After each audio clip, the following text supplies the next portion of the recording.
Hi again everyone, welcome back again di Bitcoin Update. So everybody, hope your Sunday or your weekend menyenangkan ya teman-teman sekalian. Tadi sedikit siang kayaknya kita udah update ke teman-teman seputar Ethereum, Outlier dan juga Gala.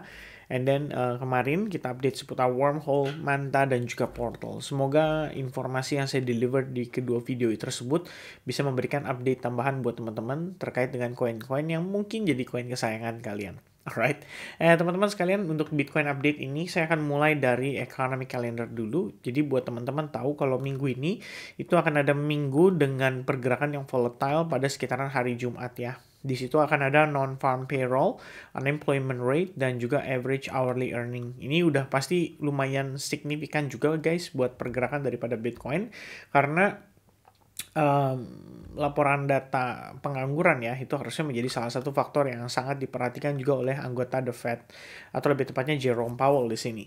Nah, kemudian agak di hari Rabu ya itu akan ada S&P Global Services PMI, dan kita udah lihat bagaimana efek PMI ya di hari Jumat lalu. Walaupun itu Chicago PMI, kita nggak ngomongin secara global, tapi tetap ada pengaruh terhadap market teman-teman sekalian.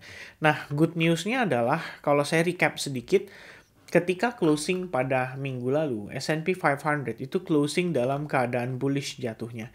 Jadi kita bisa lihat di sini bahwa awalnya S&P 500 itu mengalami tekanan jual yang lumayan signifikan, tapi setelah dia mengambil liquidity yang ada di range bawah itu, S&P 500 mampu closing dalam keadaan bullish dan mereclaim kembali support resistance yang ada pada pergerakan sebelumnya. Jadi kalau kita ngelihat S&P 500 by the weekly, kalian bisa lihat closingnya ini tuh sebenarnya menunjukkan ada buntut yang sangat panjang sekali ke bawah.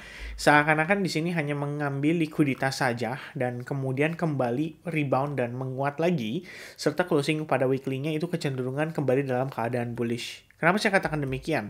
Karena exponential moving average 8 yang saat ini saya gunakan pun masih berfungsi sebagai supportnya dia, dan justru reactionnya coming from that level. Sekaligus kita bisa lihat ya, sekali lagi yang saya katakan teman-teman, support resistance time frame daily dipertahankan dengan cukup baik. Ditambah di sini ada exponential moving average 21 juga. Kalau pada perspektif daily yang menunjukkan S&P 500 itu mampu bertahan di atas level atau area tersebut. Ini berarti menandakan bahwa ya bisa dibilang tren pada S&P 500 masih bisa dilanjutkan kembali untuk tetap dalam keadaan bullish. Itu yang pertama. Kalau Nasdaq sendiri ya bisa dibilang masih cukup oke, karena Nasdaq di sini juga representasi daripada stock market terutama di bidang teknologi. Jadi di sini termasuk ya kalau nggak salah Coinbase juga ada di dalamnya. If I wasn't wrong ya teman-teman, mudah-mudahan ya. But yeah, Tesla dan kawan-kawan ya ini sangat merepresentasikan pergerakan saham terutama di tech ya, sektor teknologi untuk di Amerika Serikat. Dan so far sih kalau kita ngelihat mirip-mirip dengan kejadian pada S&P 500, cuma bedanya kalau Nasdaq di sini lebih bagus ya. Bahkan dia nggak ada closing di bawah SNR-nya gitu loh. Beda ceritanya kalau S&P 500 yang sempat closing di bawah support resistance. Kalau Nasdaq itu lebih di atas lagi. Dan tentu saja dari progress close kayak gini pun bisa memberikan pandangan bahwa market itu masih bisa bergerak naik lagi untuk beberapa waktu ke depan. Alright, and next one, teman-teman, kita coba untuk discuss sedikit dari progress Bitcoin-nya. Bitcoin, kalau kita ngelihat dari perspektif time frame daily, sebenarnya dia masih berada di range area yang sama yang kita sudah marking dalam beberapa hari terakhir. Dan so far Bitcoin spendingnya tuh di sini udah sekitaran lebih kurangnya 10 harian ya. Dia spending pergerakan hanya di dalam range yang sangat tipis itu sekitar 10 hari terakhir. Dan seperti yang saya katakan di awal, S&P 500, Nasdaq, ini kan sebenarnya kita bisa bilang merupakan situasi yang cukup positif ya, by the close candle pada time frame daily dan juga weekly-nya pada hari Jumat terakhir. Jadi semestinya harapannya sih sebetulnya untuk Bitcoin itu adalah bisa bisa responsif juga terhadap support resistance yang ada pada level $67.300 ini lebih kurangnya. Jadi kalau misalnya kita ngelihat dia bisa survive dan close di atas level itu, at least pada perspektif daily, terus-terusan, maka satu titik saya percaya ya, harusnya sih ada peluang lah untuk si Bitcoin ini bisa terrebound gitu loh. Karena bayangan saya adalah pergerakan Bitcoin lebih kurangnya itu sekarang mirip sekali dengan TON. Ya, jadi kita ngelihat TON hari ini tuh selama beberapa hari terakhir atau lebih tepatnya 2 minggu terakhir ya, itu mengalami konsolidasi yang cukup panjang. Lalu per hari ini sebenarnya TON coin tuh mulai rebound. Di saat Bitcoin ya bisa dibilang technically hanya konsolidasi dan Bitcoin dominance-nya malah cenderung naik.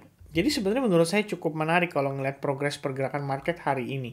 Di saat Bitcoin-nya terkonsolidasi, Toncoin itu cenderungan mendapatkan money flow yang lumayan signifikan. Ya sebenarnya ada beberapa koin lainnya juga yang mendapatkan money flow cukup baik ya teman-teman sekalian. Salah satunya personally saya ada trading kan di Mantra ya atau Om. Kemudian ada sempat masuk juga pada Ondo teman-teman. Dan bisa dilihat dari progres-progres pergerakan market itu so far ya mereka juga dapetin money flow yang lumayan menarik. Cuman nggak semua secara merata bisa mendapatkan kondisi tersebut. That's why kalau kita ngecek lagi per weekend ini ya sebenarnya yang paling mantep itu adalah pergerakan pada portal ya.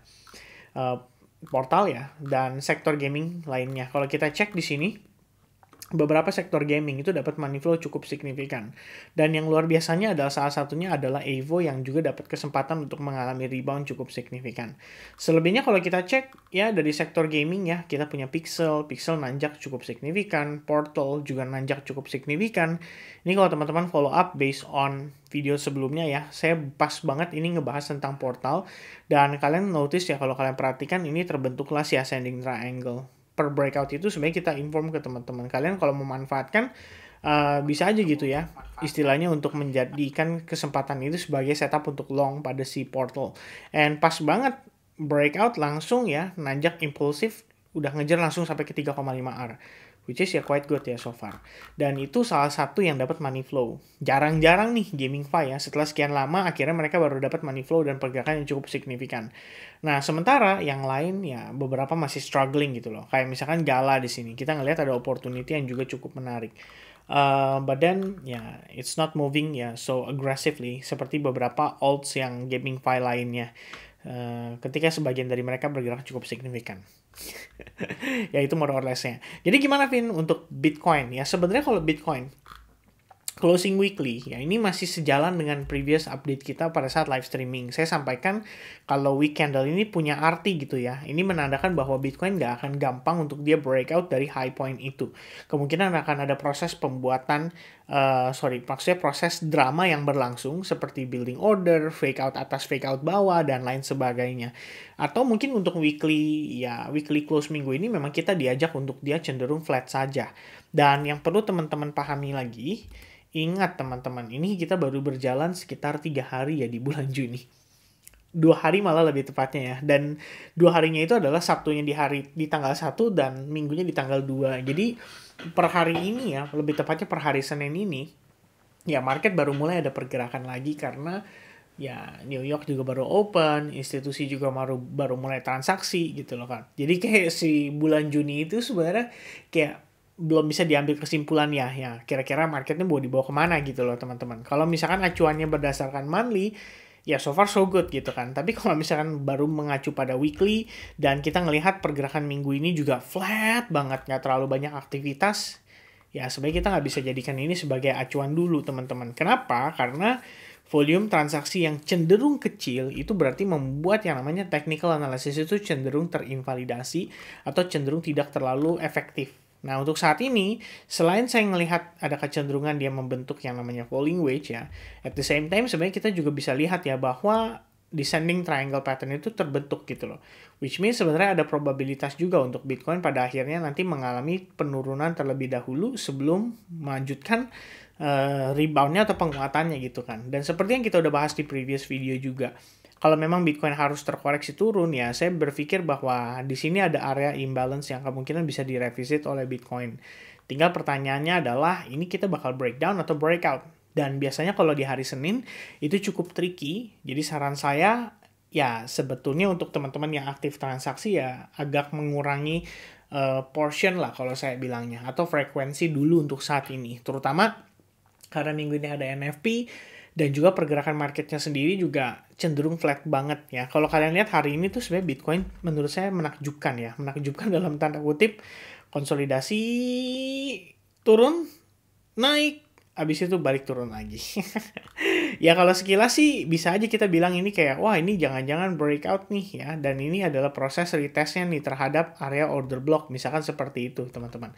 Masalahnya adalah di weekend volumenya tuh kecil gitu kan. Jadi kita nggak bisa mengambil kesimpulan seperti itu bahwa ini adalah pergerakan yang sangat valid gitu kan. Jadi kalau buat saya teman-teman sekalian ya, agak sulit. Namun kalau boleh memilih, overall bias saya terhadap Bitcoin itu harusnya masih bullish.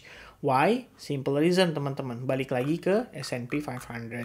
Dan juga si Nasdaq yang udah ngasih kita konteks kalau pergerakan di hari Jumat itu ditutup dengan kondisi yang cukup baik. Jadi mudah-mudahan di hari Senin pun market lebih prefer untuk bereaksi terhadap data PCE yang angkanya cenderung turun. Bukan terhadap data Chicago PMI yang sifatnya sementara atau temporary. Kira-kira seperti itu. So now Bitcoin ya dalam kondisi dia sempat kena rejection lagi terhadap previous high point-nya. Jadi lower high, kena reject. Habis itu ya udah kita tinggal lihat aja teman-teman bagaimana Bitcoin bisa responsif terhadap level area $67.300. Pokoknya selama dia bisa closing di atas level itu harusnya cukup menarik dan cukup bagus untuk Bitcoin pertahankan. Dan in case kita ngelihat dia mengalami breakdown, maka yang seperti saya jelaskan tadi memang terdapat imbalance ya bisa menjadi potensi target penurunan atau pelemahannya dia, dan itu di kisaran range level $64.000. Oke? Ya, so more or less teman-teman itu yang bisa saya sampaikan ya seputar market untuk saat ini. Overall bias, perspektif saya pribadi, ya sebenarnya tendensinya masih cenderung bullish. But we gonna need more confirmation, terutama untuk time frame hourly-nya tadi kalian lihat ya, harus breakout dulu dari trendline. Kalau itu valid terjadi, harusnya sih Bitcoin bisa balik revisit 72.000 bahkan lebih ya. Itu teman-teman yang sementara jadi patokan dan pandangan saya terhadap market, terutama untuk Bitcoin price. Oke, so I'll see you guys again soon in the altcoins dan juga Bitcoin update. Cheers and God bless for now. Bye bye guys. Happy Monday.